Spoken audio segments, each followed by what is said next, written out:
Nou goed, Dr.Michael van die Vereniging vir Onafhanklike Kandidate kuier vanoggend saam op die GROOT Ontbyt om te gesels oor die vereniging wat in die hof gaan beklei om verandering aan die kieserswet en setels in die parlement te bring. Good morning. Good morning, everybody, and how are all of you? We're great. Good. Thank you very much for asking. Before we get to the new court case, the constitutional court case, I want to go back to April, Michael, and speak about the fact that the president signed the electoral amendment bill into law in April, which obviously paved the way for independent candidates to contest nationally and provincially. Besides the fact that that bill has some issues, and which are some of the issues why you're going to the Constitutional Court, how important was it that the president actually signed that bill into law? Well, that's a good question. Well, the big thing is no enactment by Parliament, no legislation passed by Parliament will ever become formally a law before the president signs the bill. And so we were waiting because the bill was actually passed the end of last year already. And so we couldn't take any constitutional issues, until it's actually a law, because what would happen, we would go to court and the court will say, but maybe the president doesn't sign this this bill, and he sends it back to Parliament with some of his queries. So that's the most crucial step before we can actually enact law. So he signed it now in April, which doesn't allow you a whole lot of time before the election next year to sort out any issues that you have with the bill. But before we get to that, why do you think independent candidates are important? Why do we need independent candidates? Well, firstly, a lot of people don't understand that this is actually a constitutional issue. We're a constitutional state, and you cannot have anything that doesn't constitutionally comply. And so, as a result, one of the things that we've been really labeled with is, but why are you so destructive? Why are you doing this whole action? But the truth be told is, and this the viewers must know, that say now, for instance, we had the elections and we go through months and months of preparation, and the IEC spends 500 million rand on the elections, and one of the political parties aren't satisfied with the elections and the results. The first thing that they will do is to go to the Constitutional Court and say that this electoral law is unconstitutional, and it places the whole country into a crisis. So that's why constitutionality is the prime foundation of our country. It gives you the equal protection. It vests the foundation of who we are and what we are as a society. And we're really just very expectant. And I can tell you, this day is one of what I call the second liberation and freedom of power to the people.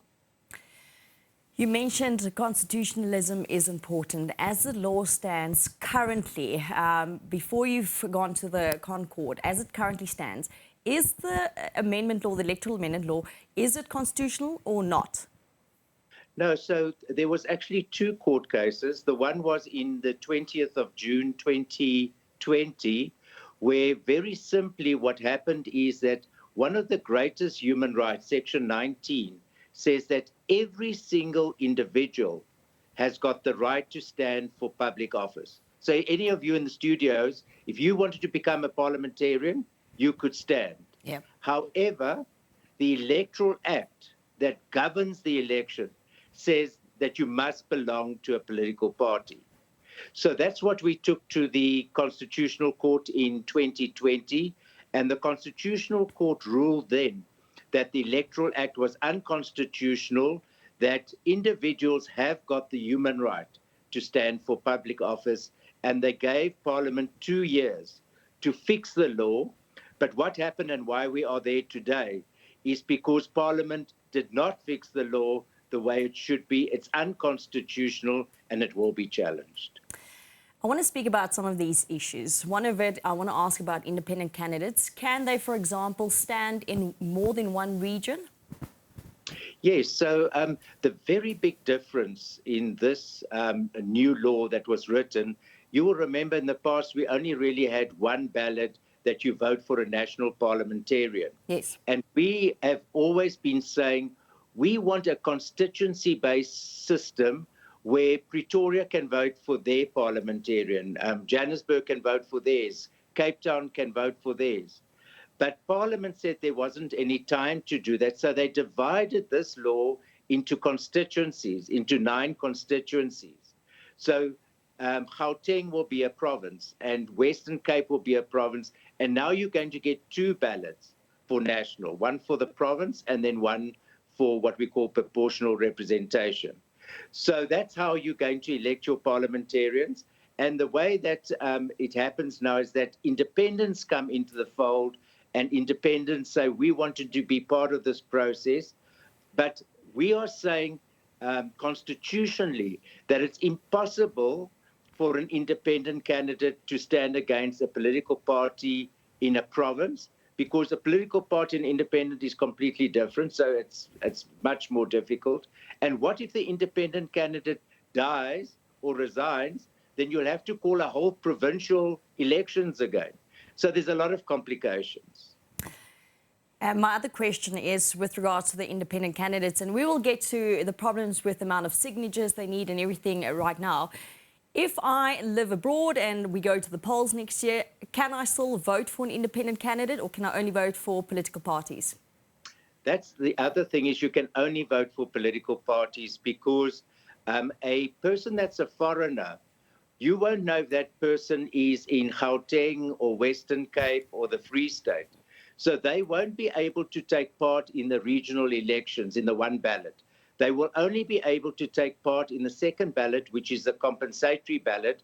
But independent candidates, and that's obviously one of the things we're taking, cannot be represented on a compensatory ballot. So you can't, as a foreigner, vote for an independent candidate. So let me ask this. If the bill remains as is it a waste of my vote to vote for an independent candidate? Well, if the vote is like this, I think it's going to be firstly very difficult for an independent candidate to stand. And obviously, you know that we're going to lead to some of the queries, because I'm chairman of the Independent Candidates Association. So if somebody comes to me today, and the way the Act stands today, I really have to be fair to them to stand. And so if a normal person wants to stand, a political party today, according to the Act, will have to get 43,000 to 45,000 votes to get a seat. However, an independent candidate must get 93,000 votes, double the votes of a political party.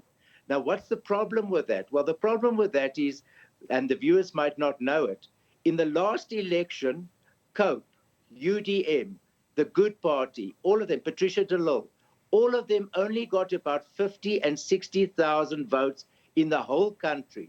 Wow. Now they want an independent candidate just in one province to get 90,000 votes. It's an impossibility. Michael, let's speak about some of the problems. The actual reason you are going to the Constitutional Court to question the constitutionalism about this new law.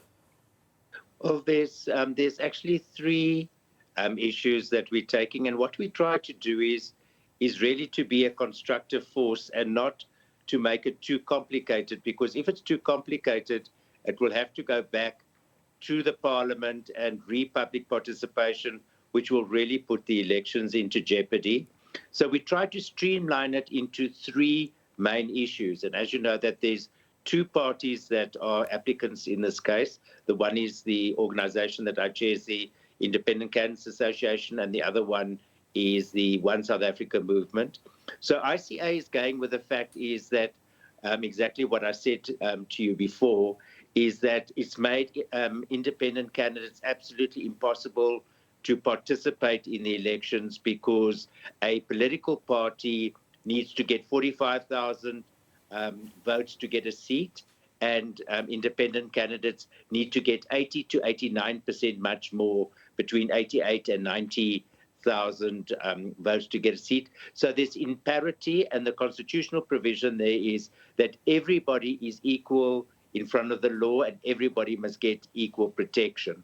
So the reason why we're focusing on that is because the Concord can easily just make a decision and say that they believe that there's in general proportionality.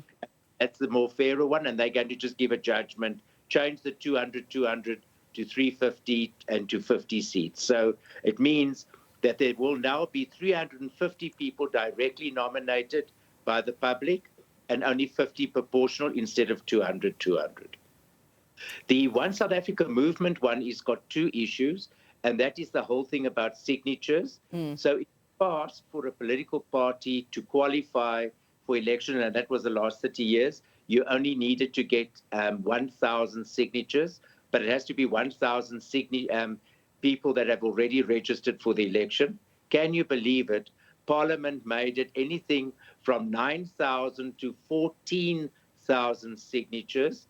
And it might not sound a lot, but if you take 5 minutes for every signature to get, it's going to take an independent candidate 6 months to employ 6 people just to get, and work 8 hours a day, by the way, to just get the 14,000 or the 9 to 14,000 signatures, which is really just absolutely an impossibility. Can you imagine a beautiful person like Princess Chantal Revel, that's head of the Khoisan people, sy het skaars geld om brood te koop, nou moet sy gaan 6 mense aanstel to go and sit and get all these signatures, just an impossibility. And then the third thing is all about vacancies, where we are saying that when an independent candidate becomes vacant, or when the seat becomes vacant, the next person on the list must get that seat. But Parliament is saying is no, if an independent candidate gets, if the seat goes vacant, there must be a recalculation, that person's votes fall away, and we've proven by virtue of actuarial sciences, 2 actuarial affidavits are in the court, that the benefit will always go to the majority party. I just also want to say what the problem with that is. Say now, for instance, I'm an independent candidate and I resign. Yes. But one political party, say the EFF, for instance, that knows that if I disappear or if I vacate my seat, they will be next in line to take up my seat. Do you think my life is in good hands? So I think these are the type of things that we're bringing in front of the court. I just want to tell the viewers and for yourselves, can you believe it that we've just been so blessed? We've got 10 legal counsel representing us today. 5 will be senior counsel and the 4 will be juniors. And on the other side, the respondents is the President, the Minister of Home Affairs, the Speaker of Parliament, the NCOP, and the Independent Electoral Commission. They've also got 10. So this will be live transmission, and I really encourage the public to watch this because 20 of South Africa's top constitutional advocates will be fighting for the heart and the soul of this nation today. I think that is very interesting when we speak about the Constitution, and we all know the importance of the election next year. That Concord is happening today, that you're appearing in front of the Concord. What time does it happen? So it starts at 10 o'clock. Starts at 10 o'clock. A last question from my side. Do you think independent candidates will get a lot of support next year, or do you think this is something that will grow over the years and maybe that next year is just the start of it? Well, I really know already that we have got a lot of outstanding individuals, many of them you know, that are ready to stand and make a difference. Our nation is in a crisis. There are so many of them that are wanting to stand on an equal playing field and that are prepared to stand. And I mean, it's not for me to mention them now. So we've got 29 already very strong candidates. But at the same token, I think you're correct. It's a novelty. It's something new. But I know that we need new voices. We need new faces. We need people that are really committed and not to be controlled by political parties that you know they've proven their ethics, their values, their esprit de corps. We need to encourage them to stand. And so I really hope this will be a start of a new season of new people, new faces, and especially the young people. My work of what I'm particularly doing is to set the foundation for a new generation of leaders to come up and change our nation. Dr. Michael, thank you so much for your time and speaking to us about this, also just educating us on this very important issue. And we're very excited about next year's election and the change that potentially can be brought in our country. So thank you very much for your time this morning. My pleasure. Thank you so much. Dit is natuurlijk Dr. Michael Louis en hy is van die Vereniging vir Onafhanklike Kandidate. Kyk gerus natuurlik na daai hofverrigtinge vandag. Maar bly ingeskakel want dis nou eers tyd vir IFSA.